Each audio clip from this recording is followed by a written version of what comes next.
요한복음 15장 18절에서 20절까지입니다. 우리 함께 요한복음 15장 18절에서 20절 같이 봉독합니다. 세상이 너희를 미워하면 너희보다 먼저 나를 미워한 줄로 알라. 너희가 세상에 속하였으면 세상이 자기의 것을 사랑할 것이나 세상에 속한 자가 아니요 도리어 내가 너희를 세상에서 택하였기 때문에 세상이 너희를 미워하느니라. 내가 너희에게 종이 주인보다 더 크지 못하다 한 말을 기억하라. 사람들이 나를 박해하였은즉 너희도 박해할 것이요 내 말을 지켰은즉 너희 말도 지킬 것이라. 아멘. 잠시 기도하겠습니다. 성령 하나님, 우리에게 말씀의 진리로 같이 춤출 수 있도록 우리의 귀와 마음과 영혼을 열어 주옵소서. 예수님 이름으로 기도합니다. 아멘. 제가 간혹 기도하면서 하나님이 때때로 기도에 응답을 해주신다, 이런 마음이 들 때가 있습니다. 제가 이번 주에 그것을 한 2가지 정도로 느꼈습니다. 수요 예배 때 이제 제가 말씀을 전하기 위해서 또 예배를 준비하기 위해서 여기 앞에 서동원 집사님이 앉은 자리에서 이렇게 말씀을 준비해서 이렇게 보고 있는데 갑자기 천사는 아니지만 보드라운 손이 저의 어깨를 딱 대더니 이렇게 주물러 주는 겁니다. 그래서 주물러는 걸 볼 때 여자는 아닌 것 같고 남자치고는 너무 손길이 부드러워서 뒤를 돌아봤더니 하상훈 집사님이 진주에서 오셔가지고 수예배를 드리러 온 겁니다. 그러면서 여러분 우리 교회 주보 보시면 알겠지만은 힘을 주고 힘을 주는 행운교회가 되기 원하고 나그네들이 그렇게 다시 생기를 얻어서 돌아가는 장소가 되기 원하는데 하나님 하상훈 집사님의 어려운 중에 힘이 필요한 중에 이곳으로 보내주셔서 다시 예배하고 또 짧지만 교제하고 다시 삶의 자리로 축복해서 보내게 해주신 것 감사합니다. 하나님 혼자라면 넘어지고 힘들 수 있지만 그래도 여기서 우리가 환대하고 맞아줄 수 있는 하나님 우리 행운교회 공동체를 우리 집사님에게 허락해 주셔서 감사합니다.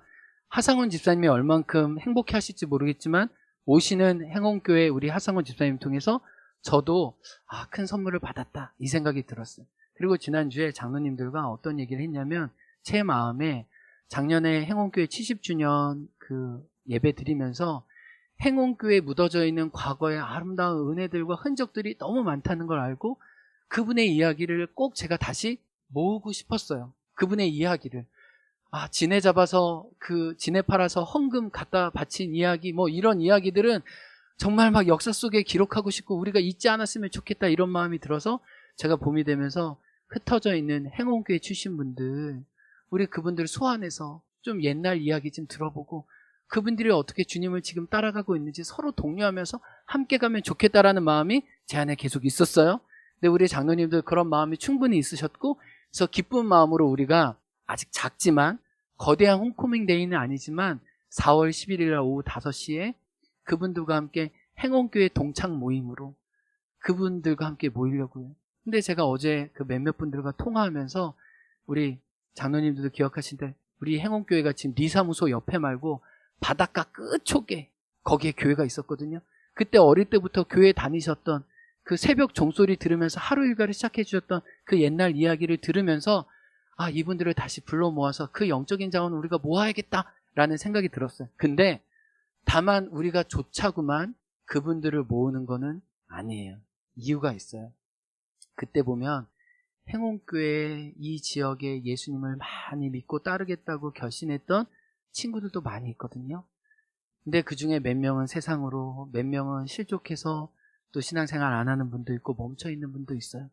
그래서 생각해요. 우리가 한 12분 정도 모일 것 같은데 하나님 그분들 모이면 우리가 은혜 나누고 우리가 받았던 그 영적인 양분을 기억하고 그때 나와 함께 신앙생활 했던 우리 친구들, 우리 동기들, 아니 그때 나의 선생님이었던 분들, 아니 내가 데리고 왔던 그 동생들 다시 찾아서 믿음의 자리로 다시 가자. 이렇게 좀 결심하는 자리가 되면 좋지 않을까 생각이 들면서 하상훈 집사님께서 혼자면 넘어질 수 있지만 같이라면 내가 다시 힘을 낼 수 있지. 내가 이전에 믿음의 동역자들을 모아서 다시 힘을 낸다면 흩어져 있는 나의 사랑하는 친구들 넘어지고 지금 주님을 떠나갔지만 우리가 다시 조금씩 회복할 수 있지 않을까라는 마음이 있었고, 하나님이 그것들을 조금 우리의 기도를 이끌어 가시는 게 아닌가라면서 감사하는 마음이 있었습니다. 한 가지, 이거는 좀 말씀과 관계없는 내용이기도 한데, 제가 들락날락센터를 요즘 기도하면서 어떤 마음이 드냐면, 하나님, 우리 행원교회가 어렵고 힘들 때에도 나그네들을 섬기고 손님들을 섬기고 환대하고 친절을 베풀지 않았습니까? 하나님, 기도합니다. 이 들락날락센터가 하나님, 우리가 받았던, 여태까지 뿌렸던 어떤 씨앗들을 거두는 장소가 되게 도와주시고, 우리가 이거를 우리만을 위해서가 아니라 이 들락날락센터를 통해 다시 이 땅과 지역 주민에 나누려고 하니 하나님 허락해 주십시오. 하나님, 그것들을 다시 우리가 유통할 테니 하나님, 우리에게 다시 그걸 거둬들이게 해 주십시오 라고 제가 계속 들락날락센터를 위해서 기도가 돼요. 근데 이번 주에 우리 그 주보에도 적었는데, 칼라 우주 이 어린이 실내 놀이터 담당하시는 분과 대화를 하면서 하나님이 이 일을 선하게 이끌고 계시는구나라는 걸 제가 느끼면서, 하나님은 우리 부르심의 사명을 계속 걸어가기 원하시는구나 라는 마음이 들었어요. 그리고 제가 이제 내일 한 분의 선교사님을 만나는데, 98년 저와 함께 행원교회에 출석했던 강우진 선교사님을 제가 만나게 돼요. 근데 이분이 DTS 동기 중에 제가 행원교회 담임 목사로 왔다는 소식을 2년 전에 듣고 만나고 싶었는데 일정이 안 돼서 못 왔는데, 자기가 이제 내일 행원교회를 24년 만에 와보는 거예요. 98년 만에 왔으니까. 그래서 행원교회가 어떻게 변했는지 이렇게 듣고 싶다는 거예요. 제가 이렇게 자꾸 과거에 있는 분들을 만나게 되면서 기도하게 되는 거죠. 제가 선교사님한테 부탁할 거예요. 이제부터 행원교회에서 매일마다 기도해라. 우리가 축복의 통로가 될 수 있도록, 우리가 받은 은혜가 이 땅에 흘러갈 수 있도록, 생기가 흘러갈 수 있도록 기도해라 라고 부탁할 거예요. 여러분, 우리가 하나님 위해서 한 선한 일을 하나님은 오늘도 보살피시고, 우리가 오늘 건강한 공동체가 되었을 때 또 누군가를 살리는 일이 있을 줄 감히 소망하고 그 발걸음을 걸어가는 저와 여러분이 되면 좋겠습니다. 오늘 주제는 자빠짐이에요. 설교 제목을 보면 자빠짐의 기술, 일어섬의 은혜라고 적었습니다. 오늘 본문을 보면 좀 낯선 단어가 있지 않으세요? 요한복음 15장, 우리가 어제 지난주까지 살펴본 말씀에 보면 내 안에 거하라, 내 사랑 안에 거하라, 나는 포도나무고 너희는 가지다, 이렇게 분위기가 좋게 나오다가 18절 이후부터 분위기가 굉장히 격해지면서 거대한 물살이 그들을 이렇게 잡아삭기 듯한 그 이미지와 뉘앙스를 많이 줍니다. 오늘 말씀을 가만히 보면 예수님이 제자들이 넘어질 것을 아시고 그 제자들이 아주 넘어지지 않도록 보호해 주시고 지켜주시는 말씀인 것을 알게 돼요. 오늘 본문에 보면 예수님의 12제자가 겪고 있는 상황과 더불어 지금 이 편지를 받고 있는 요한의 수신자, 예수님이 돌아가시고 난 다음에 한 50년 지났을 그 성도들의 상황이 여기 본문에 나오고 있습니다. 어떤 단어를 통해 이 제자들의 상황을 알 수 있을까요? 오늘 18절 말씀 한번 다시 보시겠습니까? 뭐라고 얘기하냐면, 세상이 너희를 미워할 것인데 너희를 미워하면 너희뿐만 아니라 나를 먼저 미워한 줄 알라 라고 말씀합니다. 그래서 19절 중반절에 또 어떤 얘기를 하냐면, 너희는 내 안에 속하지 않았냐? 내 사랑 안에 있지 않냐? 너희는 세상에 있지 않은 거로 세상이 너희를 미워할 것이다 라고 미움이라는 표현을 계속 반복적으로 강조하세요. 왜 그럴까요? 그들이 동족들에게 미움을 받는 상황이 있었습니다. 23절과 24절과 25절에 계속 동족과 동포들에게 미움받는 것을 강조하고 계세요. 그리고 심지어 20절에서는 미움뿐만 아니라 그 미움을 넘어 구체적으로 박해를 받을 것인데, 어떤 사람들은 너희를 죽이는 것이 하나님 앞에 옳은 일이다 라고 생각하는 사람들도 일어날 것이다 라고 얘기를 합니다.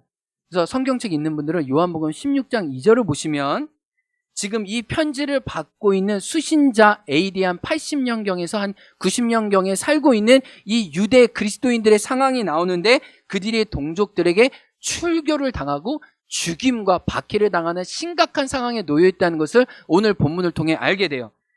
16장 2절 한번 읽어보겠습니다. 시작. 사람들이 너희를 출교할 뿐 아니라 때가 이르면 무릇 너희를 죽이는 자가 생각하기를 이것이 하나님을 섬기는 일이라 하리라.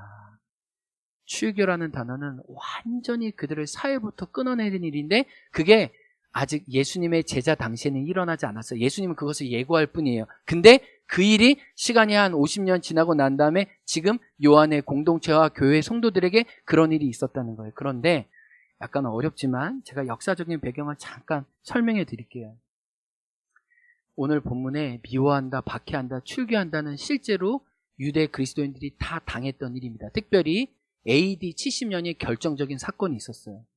이 유대인들은 비록 로마의 지배를 받았지만 자기가 도덕적으로 영적으로 엄청난 장자라는 의식, 또 선민의식이라는 의식이 굉장히 강했습니다. 그런데 티투스 장군이 여러 로마 군인을 데리고 와서 예루살렘 성을 몇 개월간 포위하고 그들이 거의 대항할 수 없을 정도로 이 사람들을 무자비하게 유대인들을 다 학살하고 죽였어요. 그래서 예수님 말씀처럼 돌 위에 돌 하나도 남지 않고 예루살렘 성이 헐어졌고 그들이 예배했던 특별히 성전이 있었는데 그 성전에는 시체 무더기가 너무 많아서 역사가 요세푸스에 의하면 그 시체에서 흘러나오는 피가 강물같이 흘렀다고 얘기하고 그 시체가 지붕에서 떨어지는데 마치 미끄럼 타듯이 끊이지 않고 떨어졌다고 얘기해요. 그러니까 여러분 보세요. 내 동족과 내 가족이 어느 날 로마 군인에 의해서 처참하게 다 죽였고 그렇게 구약 때부터 영광스럽게 생각했던 성전이 피바다가 되는 걸 보면서 유대인들은 엄청난 충격을 받았습니다.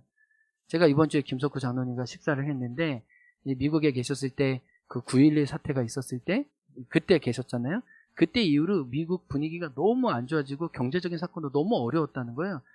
자기가 살면서 그 9.11 사태를 통해 얼마나 미국이 많이 변했는지를 자기가 체감했다는 거예요. 유대인들은 AD 70년을 통해서 그들이 정신적인 충격과 패닉을 겪었습니다. 아니, 어떻게 이런 일이 있는 거야. 그래서 그들이 조금 시간이 지나고 난 다음에 한 15년쯤 지났을 때 예루살렘 옆 동네에 얌리아라는 동네가 있습니다. 거기서 종교 지도자들이 이 바리새인들이 모였어요. 그래서 우리가 왜 멸망했지? 왜 우리가 다른 민족에 이렇게 까임을 당했는지 그들이 분석하고 연구하고 회의하기 시작했어요. 그래서 결론을 냈습니다. 뭐였냐면 우리가 율법을 철저하게 지키지 않았다. 우리가 더 율법을 철저히 지키는 것만이 우리 이스라엘과 유대교가 살 수 있는 방법이다라고 얘기하고 그때부터 바리새인들이 더 구체적으로 힘을 얻기 시작했는데 바리새인들이 그렇게 누구를 싫어했어요? 마태복음 보면 누구와 누구가 그렇게 많이 대척하는 장면이 많이 나오죠. 예수님이 죽으면 죽으러 갈 때마다 가장 중요한 장소마다 떠오르는 반대 세력이 누구였어요? 바리새인이었잖아요. 회칠할 무덤이라고 예수님 얘기했잖아요. 이 바리새인들이 똑같이 50년 후에 그리스도인들을 박해하고 핍박하기 시작했습니다. 왜요? 그들이 율법을 지키지 않는다는 이유만으로, 새로운 안식일과 새로운 절기를 지킨다는 이유만으로 그들을 압제하기 시작했습니다. 그래서 그들은 회당에서 그때부터 그리스도인들을 저주하는 기도를 해내기 시작했어요.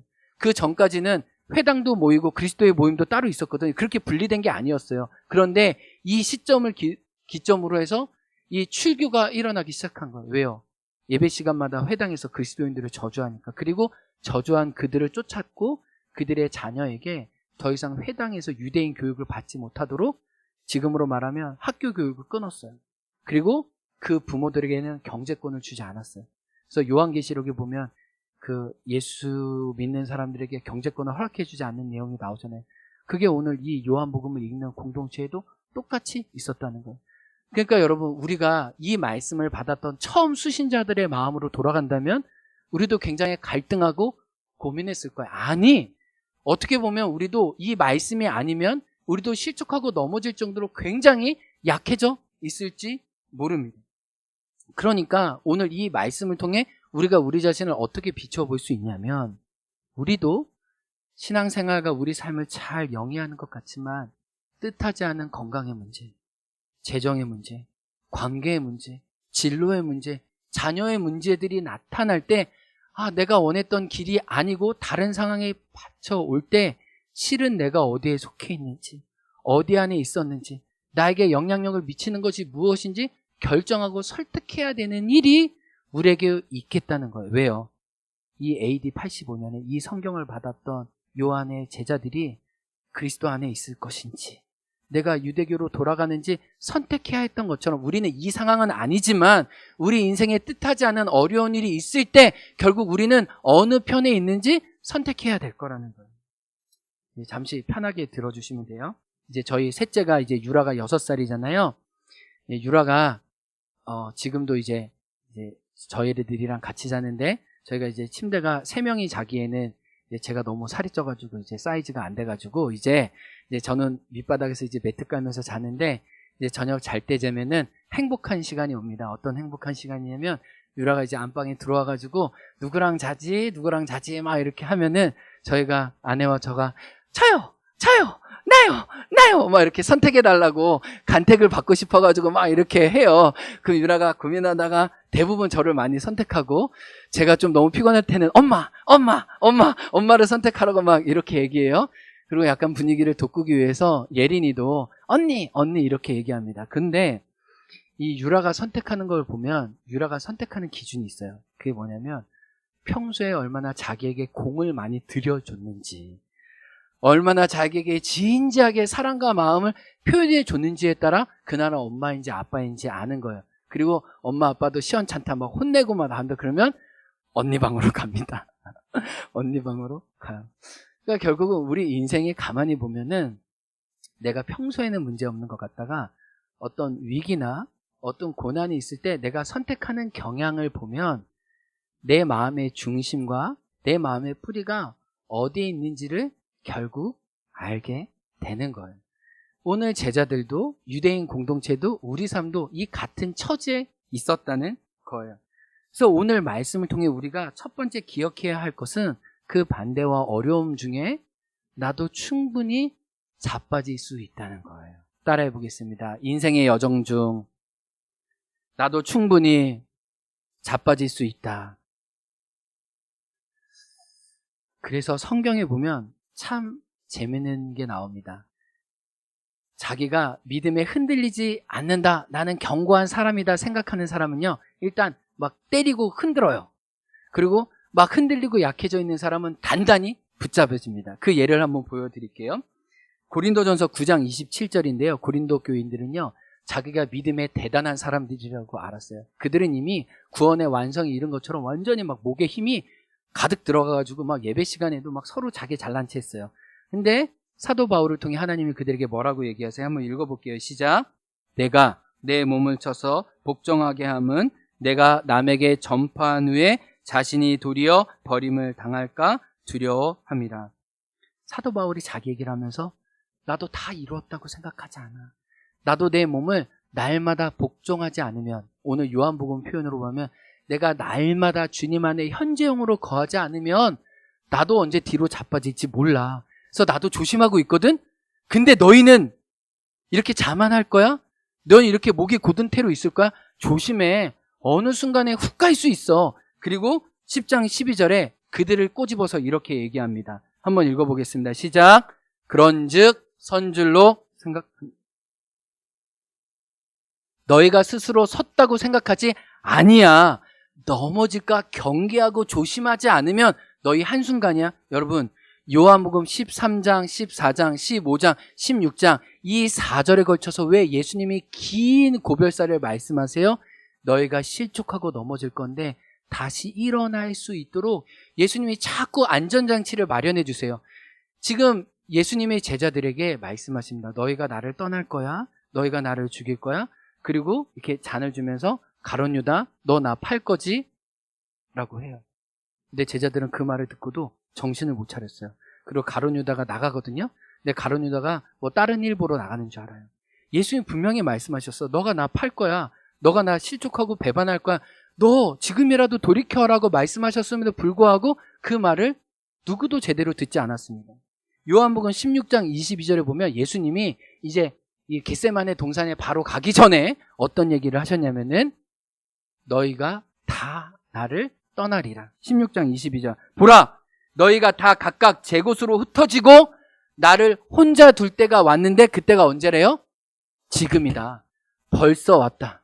근데요, 이 요한복음 13장에 보면 베드로가 뭐라고 얘기해요? 예수님, 저는 예수님이 가신 곳 어디든지 따라가겠습니다. 다른 제자들은 몰라도 저는 사랑과 충성을 끝까지 바치겠습니다라고 얘기했어요. 예수님이 뭐라고 그래요? 베드로야, 착각하지 마. 내가 가려고 하는 길을 너는 지금 따라올 수 없어. 나중에 성령의 권능을 받고 성령의 은총을 입지 않고서는 내가 가려고 하는 십자가 길을 갈 수 없어. 그랬더니 주님, 이게 무슨 말입니까? 제가 왜 가지 못한다고 얘기해요? 막 계속 자신감이 있으니까 예수님이 다시 한번 꼬집어서 얘기해요. 너가 오늘 닭이 울기 전에 나를 3번 부인할 거다 라고 얘기해요. 그리고 말씀의 전환이 이루어집니다. 여러분, 주님의 친절함이 느끼지 않으세요? 예수님이 요한과 그 제자들 통해 우리에게 뭐라고 말씀하세요? 우리도 넘어지고 자빠질 텐데 그 넘어지고 자빠진 자리에 우리가 완전히 해체되지 않도록 하나님 계속 우리를 보듬고 계시고 하나님 우리를 자꾸 일으키시도록 모든 안전장치를 마련해 주신다고 말씀하고 있어요. 그런데 이 요한복음 18장 27절에 보면 베드로가 드디어 예수님을 부인하거든요. 근데 요한복음 13장에 보면 6시간 전에 한 밤 10시로 보거든요. 왜냐하면 마지막 만찬 나누고 제자들 다 발시켜 주시고 이러면 저녁 먹고 세족식하고 이제 제자들과 이 나눌 시간이 밤 10시라고 하면 그 다음날 베드로가 부인했을 때 꼬끼요 닭이 울었거든요. 학자들은 보통 이스라엘 닭이 한 4시부터 5시에 우니까 한 6시간 전 베드로가 나는 절대 주님 따라가는 거 따라가겠습니다라고 얘기했는데 6시간 만에 예수님을 부인했을 거라고 보는 거예요. 그러니까 베드로의 모습을 통해 무슨 모습을 보는 거예요? 우리도 한순간에 갈 수 있구나 라는 걸 오늘 말씀은 구체적으로 보여주고 있는 거예요. 그래서 여러분 다시 한번 얘기합니다. 우리가요 스스로 섰다 한들 넘어질까 조심해야 돼요. 그리고 넘어질 때는요 평소에 우리가 안전장치를 마련해 두는 게 중요해요. 그래서 제가 아는 목사님은 저희가 어떻게 얘기하냐면 요한아, 나는 이런 상황이 되면 내가 성적인 유혹에 넘어갈 것 같아. 그래서 이 얘기를 아내하고도 했다는 거예요. 그래서 자기가 어떤 사역을 할 때 성적으로 넘어지지 않기 위해서 미리 그걸 자기를 지킨다는 거예요. 그리고 자기의 영성과 믿음 생활을 위해서 자기가 최소한 믿음의 동지들과 사역들을 어떻게 구축해야 되는지 자기의 삶의 중요한 것들을 이렇게 구축해 놓는다는 거예요. 안 그러면 이 믿음의 길을 가다가 자빠질 텐데 아예 자빠지고 실족하면 너무나 많은 사람이 곤란을 당하고 교회가 깨지니까 그걸 보호하기 위해서 자빠질 때도 이렇게 안전장치를 마련해 준다는 거예요. 여러분 가만히 보세요. 왜 요한이 이 말씀을 예수님의 말씀을 자기의 말처럼 들려줄까요? 실제로 많은 사람들은 유대교로 다시 돌아갔다는 것을 알 수 있어요. 히브리 말씀을 보면. 그래서 그들이 아주 실족하지 않도록 예수님의 말을 통해 계속 그들에게 안전장치를 해주고 있는 거고 이 말씀을 듣는 우리에게도 자꾸 안전장치를 마련하는 거예요. 완전히 믿음에서 뒤로 나가 떨어지지 않도록. 제가 오늘 본문을 보면서 예수님이 정말 프로이시구나. 예수님이 아마추어가 아니구나.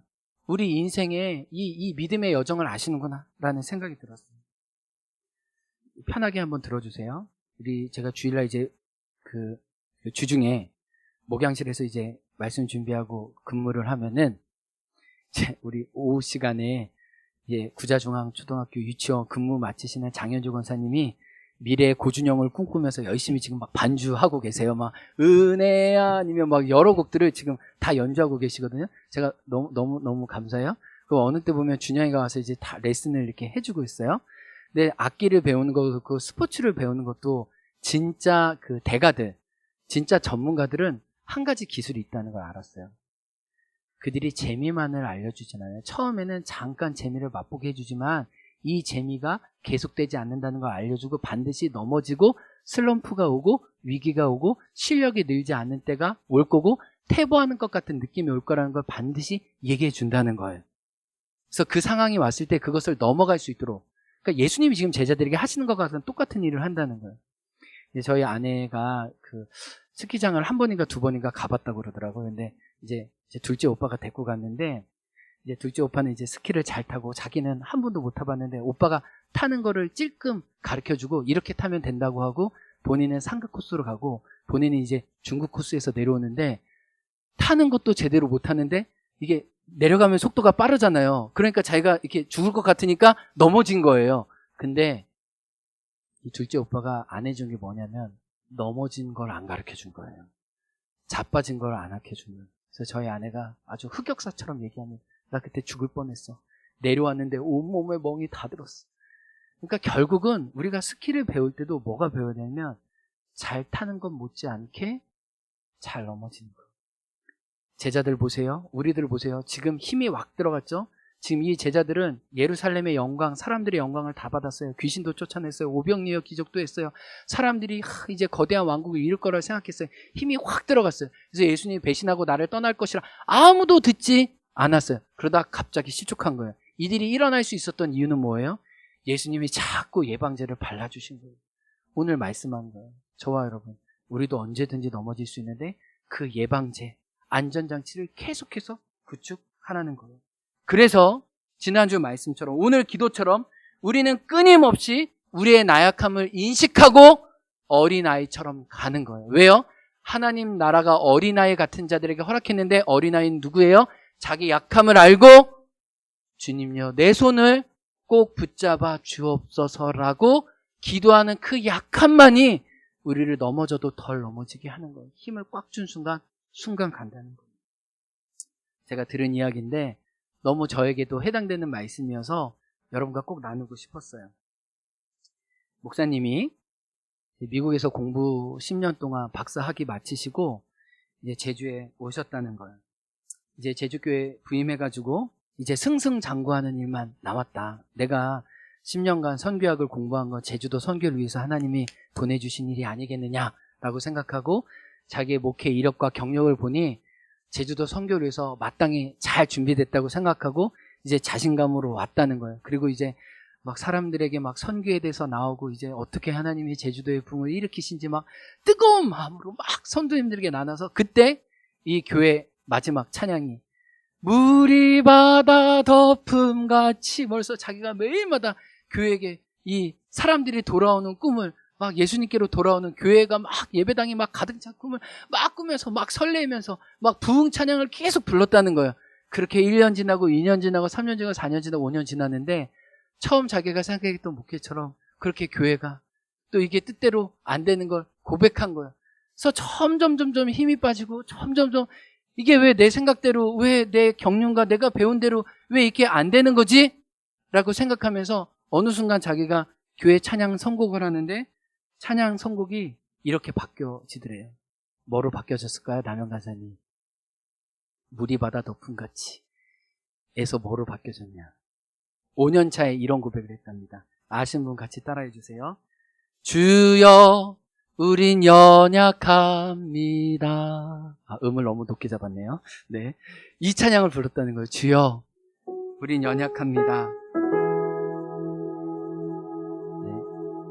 좀 잡아주세요. 한번 불러줘. 이왕 나왔으니까. 주여 우린 연약합니다. 우린 오늘을 힘겨워합니다. 주 뜻 이루며 살기에 부족합니다. 우린 연약합니다. 여기까지요. 음이 너무 높게 잡아가지고 죄송해요. 주여 우린 넘어집니다. 오늘 하루 또 실수합니다. 그래서 목회 여정 중에 얼마나 넘어지는 자기 자신을 솔직하게 보게 됐다. 그래서 이 찬양이 너무 좋았다는 거예요. 그리고 이제 10년이 지났거든요. 강산이 한번 지내서 이제 목회 여정을 어떻게 걸어가야 될지 이 목사님이 이제 좀 몸으로 배웠대요. 이전에는 머리로 배우고 자기의 똑똑함으로 배웠다고 생각했는데 이제 가슴으로 전 존재로 배웠대요. 그래서 마치 모세가 하나님이 부르실 때 나는 아무것도 하지 못합니다. 왜 내가 말을 못하는데 왜 나를 써주세요라는 그 모세의 마음이 자기에게 이렇게 통한다는 거예요. 그래서 요즘에는 이 찬양을 그렇게 좋아하신대요. 이건 다 같이 부를 수 있어요. 같이 불러보겠습니다. 은혜 아니면 살아갈 수가 없네. 호흡마저도 다 주의 것이니 세상 평안과 위로 내게 없어도 예수 오직 예수뿐이네. 은혜 아니면 은혜 아니면 살아갈 수가 없네. 호흡마저도 다 주의 것이니 세상 평안과 위로 내게 없어. 예수 오직 예수뿐이네. 그 신계획 다 볼 수도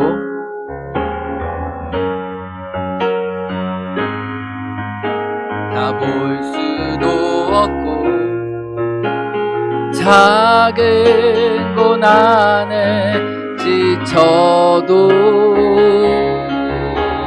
주께 묶인 나의 모든 삶 버티고 견디게 하시네. 은혜 아니면 살아갈 수가. 호흡마저도 다 주의 것입니다. 호흡마저도 다 주의 것이니 세상 평안과 위로 내게 예수 오직 예수뿐이네. 여러분, 이 목사님이 고백했던 찬양의 이 변천사가 실은 저도 행원교회에 와서 저의 고백이기도 한 것 같아요. 그래서 그 말이 저에게 너무 다가왔어요. 저 행원교회 왔을 때 우리 동기 선교사님이 저 굉장히 많이 똑똑해졌다고 했잖아요. 제가 진짜 많이 똑똑해졌다고 생각했어요. 제가 뭐 1년에 막 300권 정도 막 책 읽고 막 이랬으니까 정말 미친 듯이 제가 똑똑한 사람이 되고, 제가 캐나다 막 갔을 때 내가 정말 실력이 좋은 사람이 돼서 다시 목회해야 된다고 생각했어요. 그래서 행원교회 왔는데 역시 하나님은 신실하세요. 나의 똑똑함이나 나의 연륜이나 배경이나 신학이나 그런 게 다 준비 과정으로 필요할 수 있지만 그게 다가 아니고 99% 아니 100은 하나님의 은혜고 하나님의 힘에 의지해서 사역하고 목회하는 것을 알게 해주세요. 그래서 제가 솔직히 한 3년 정도 지났을 때 표현하진 않았지만 제 안에서 슬럼프가 왔어요. 그건 여러분의 문제가 아니에요. 저의 문제예요. 내가 힘을 너무 쥐고 있어서 내 힘이 안 통하니까, 내 지식과 내가 배운 대로 안 되니까 힘들어하고 어려워했던 거예요. 알고 보면. 근데 하나님이 제 마음을, 제가 지난주 지지난주도 고백하지만 하나님이 자꾸 힘을 낮추라는 거예요. 자꾸 독수리처럼 이렇게 날갯짓 너 힘으로 하지 말고 하나님이 바람 불어줄 테니까 그 날개 타라는 거예요. 그리고 하나님이 저에게 이런 마음 주실 때 여러분에게도 동일한 말씀이지 않을까라고 생각해요. 제자들이요, 자기 힘으로 멋지게 해보려고 했잖아요. 그때 다 깨졌잖아요. 유대인 공동체도 자기 힘으로 신앙을 지키려고 했지만 너무 박해가 격했잖아요. 우리 인생에도 우리 힘으로 살아가기에는 너무 힘든 벅찬 요소들이 우리에게 많다는 거예요. 그때 주님이 뭐라고 얘기해요? 어린아이처럼 내 안에 와라. 내 사랑 안에 있어라. 내가 너를 보호하고 지켜서 아주 넘어지지만 그 넘어진 자리에서 다시 일어나 사랑으로 회복하게 할 것이다 라고 말씀해 주지 않으세요? 그래서 여러분, 요한복음 13장 1절 한번 보세요. 이게 제자들에게 해주신 예수님의 진심이에요. 요한복음 13장 1절. 유월절 전에 예수께서 자기가 세상을 떠나 아버지께로 돌아가실 때가 이른 줄 아시고 같이요, 세상에 있는 자기 사람들을 사랑하시되 끝까지 사랑하시느니라. 여러분 이름 한번 읽어주실래요? 요한이를 사랑하시되 끝까지 사랑하시느니라. 여러분의 버전으로, 여러분의 이름으로 시작. 요한이를 사랑하시되 끝까지 사랑하시느니라.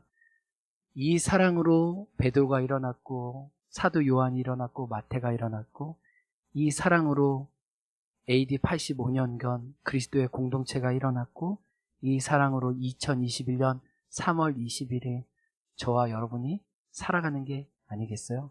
여러분, 우리 진짜 힘을 내려놓기 원해요. 나의 어떠함으로 내 인생이 조율되는 게 아니에요. 주님은 말씀하세요. 그러다 넘어진다, 자빠진다, 내 사랑 안에 거하라. 내 은혜 안에 거하라. 이렇게 주님을 의지하며 따라가는 저와 여러분 되길 예수님의 이름으로 축복합니다. 우리 지난주 고백했던 찬양을 다시 한번 고백하고 싶어요. 내려놓음 찬양입니다. 주님, 제가 제 힘 내려놓고 주님 다시 따라갑니다. 우리 찬양팀 나와 함께